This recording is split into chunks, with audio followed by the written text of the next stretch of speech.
momento adecuado para detenerlo.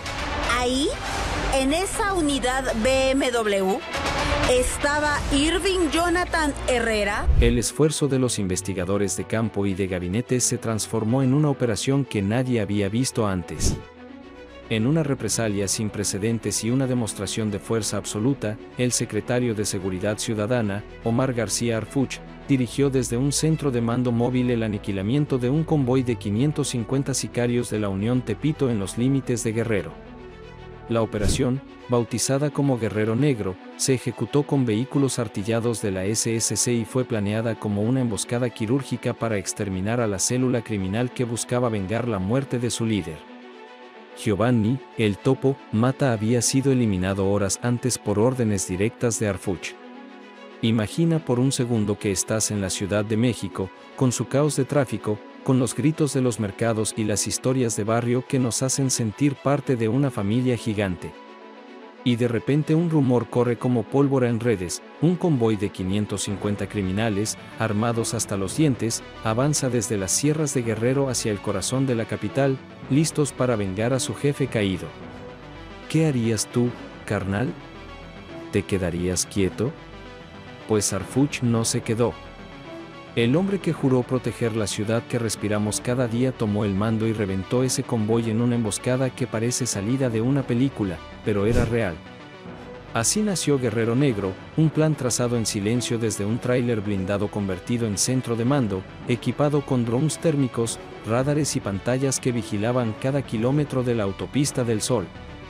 Fuentes de ciberinteligencia interceptaron las comunicaciones encriptadas, venían por él, venían por la ciudad, y no pararían hasta llegar a Insurgentes. Pero en lugar de pedir permisos o alertar con tiempo, Harfuch decidió actuar ya. 20 camionetas de la SSC, camufladas como simples camiones de carga con lonas verdes, se desplegaron al amanecer.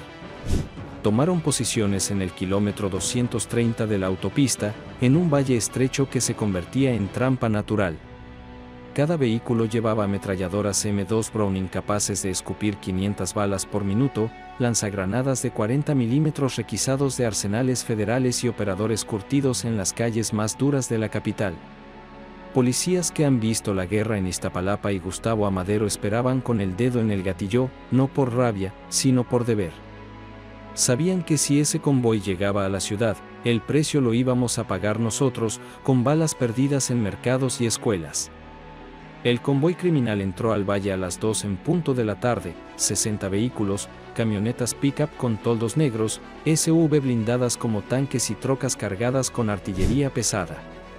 Adelante iba una pick-up con el propio Manzanas, o al menos eso creían sus hombres, flanqueado por el Huguito, su lugarteniente más sanguinario. Detrás, las trocas cargaban 2000 rifles AK-47 de contrabando, granadas de fragmentación y hasta drones comerciales modificados para lanzar explosivos.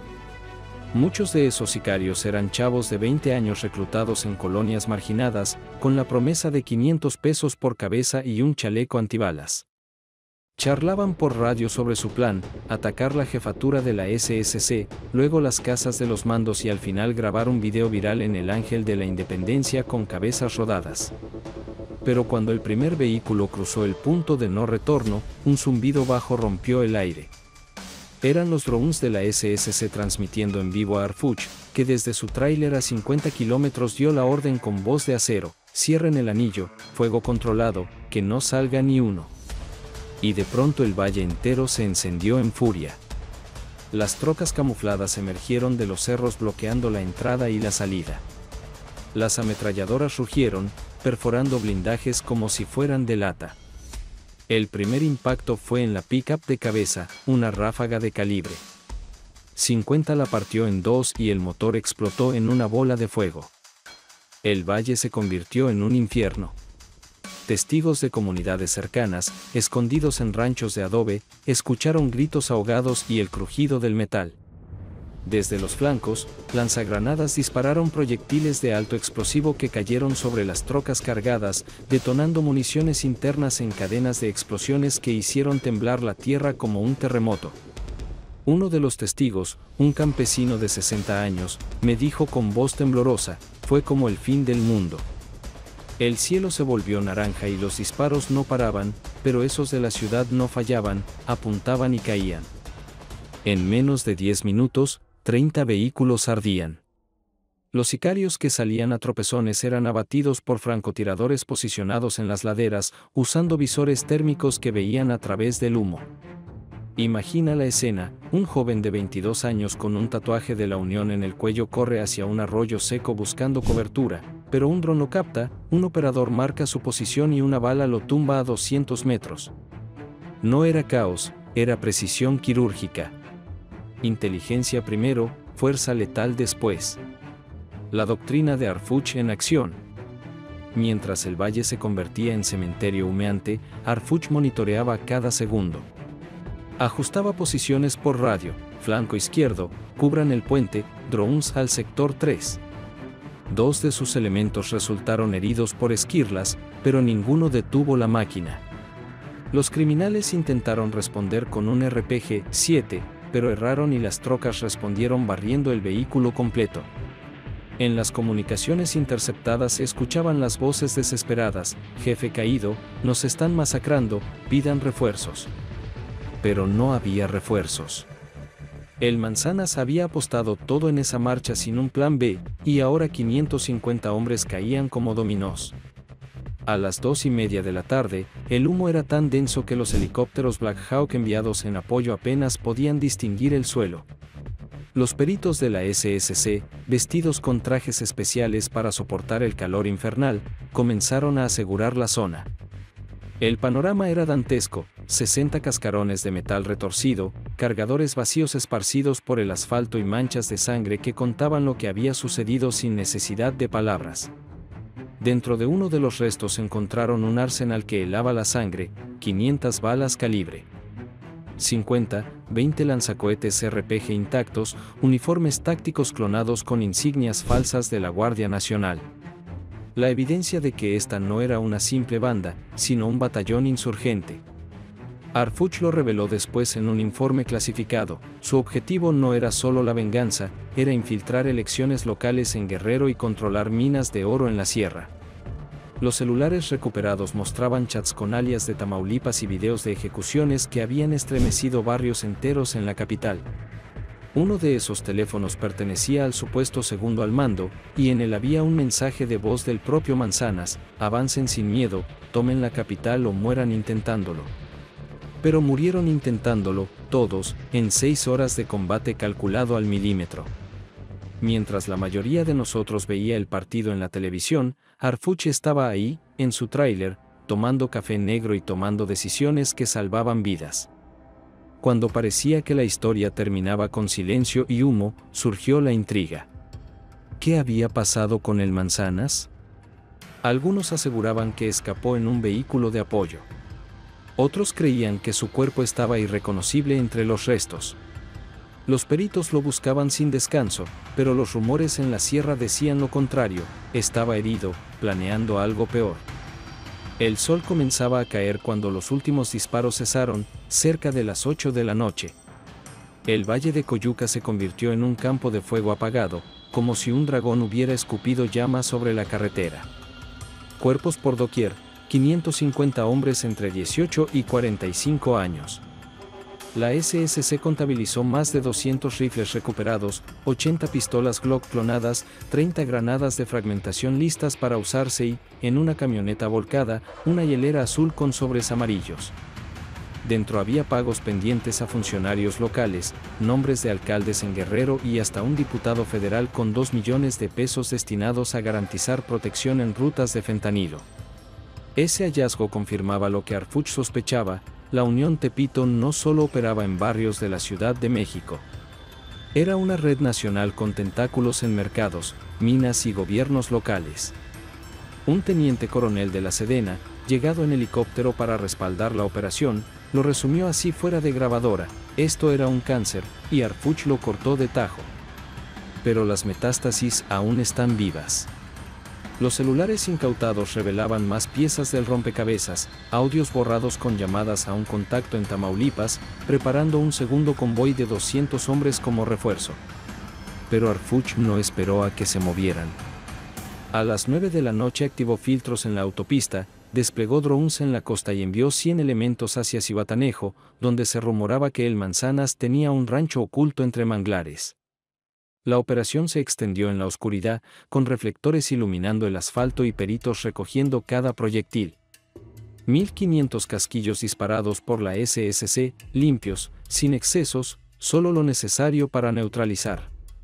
2 heridos propios, tratados en el lugar con kits médicos, regresaron a la capital al amanecer, listos para seguir en pie. Pero lo que realmente heló la sangre fue lo encontrado en una mochila dentro de la pick-up de vanguardia, un mapa plastificado de la Ciudad de México con puntos rojos en la jefatura de la SSC, el Palacio Nacional y el Aeropuerto Internacional. Rutas marcadas para ataques suicidas con explosivos caseros. Junto a él, una libreta con nombres en clave y la palabra Reconquista, escrita con furia. Reconquista de Tepito, de la capital, de lo que habían perdido con la caída de El Topo.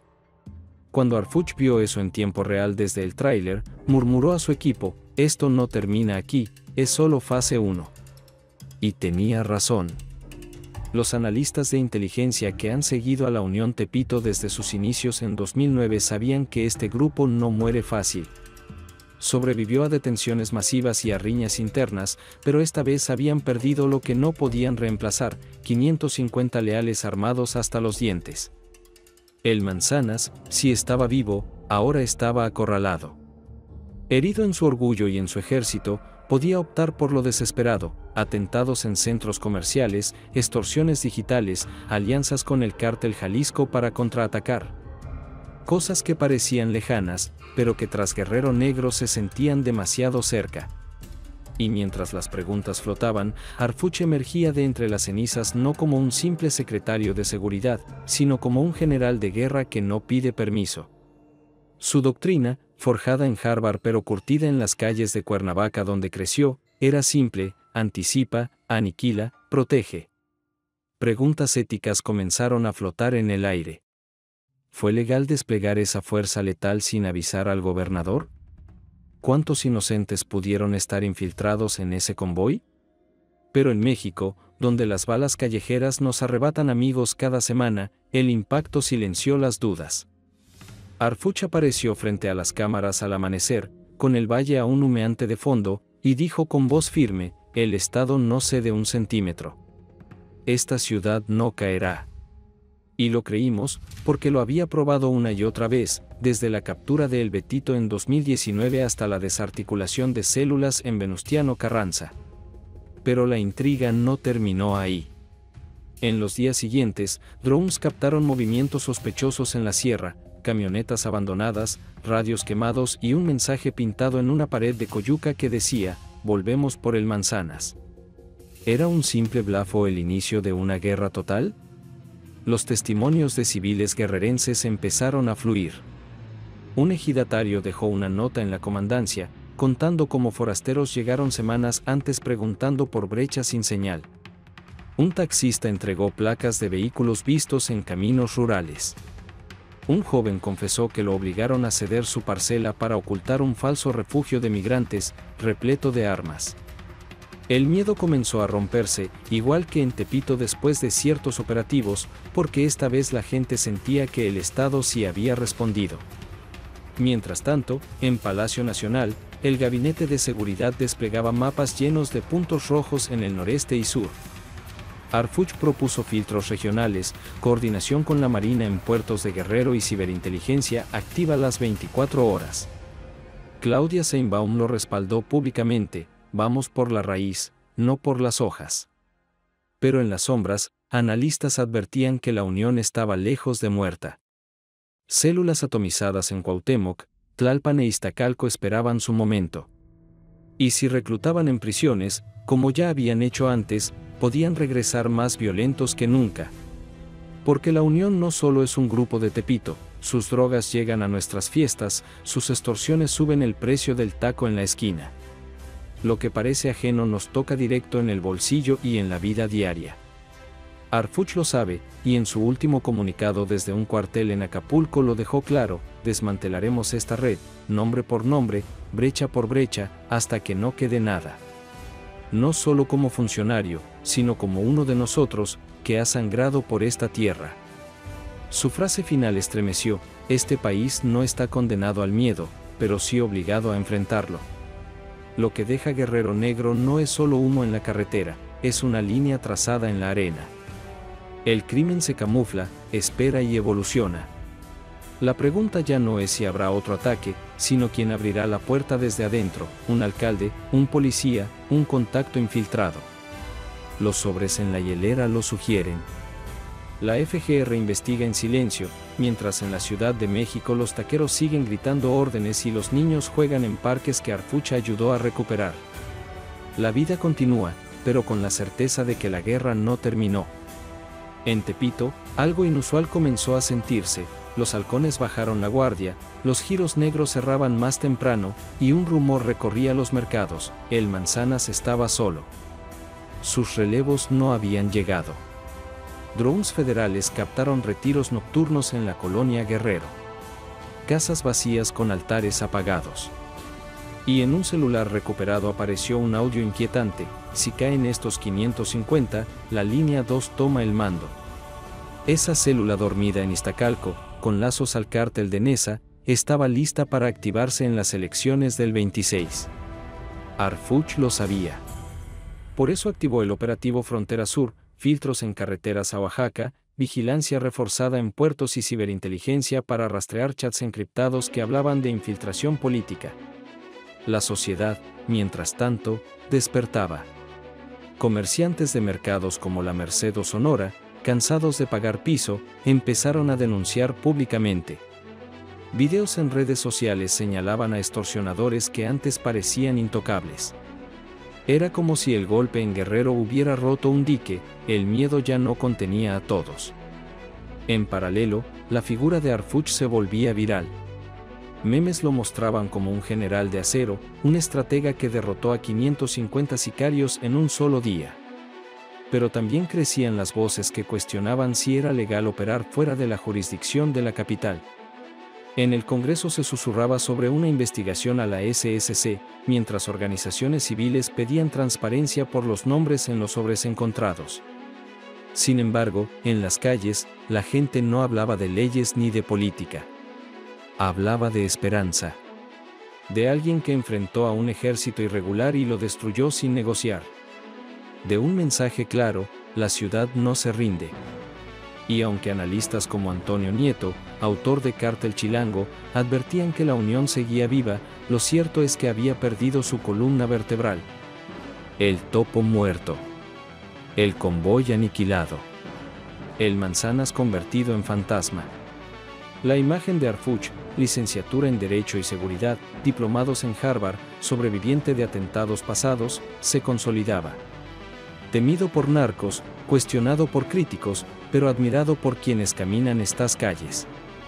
Y al final, mientras el Valle de Coyuca se limpiaba y la carretera reabría, quedaba esta certeza: México no se rinde, pero exige vigilancia.